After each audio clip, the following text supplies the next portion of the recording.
Hi guys, today we are going to learn how to put the serial number with the help of formula. Like we have a serial number column here and here is the company list and we need to put here serial number.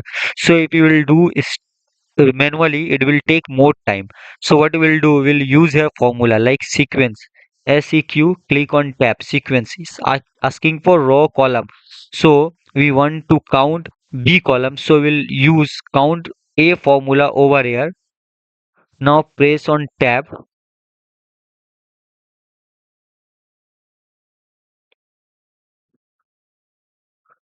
Now it's asking for value. Value would be B.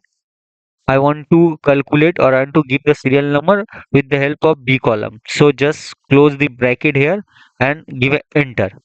Now your data got ready. Like 1, 2, 3, 4, 5, 6, 7, 8, 9, 10, 11.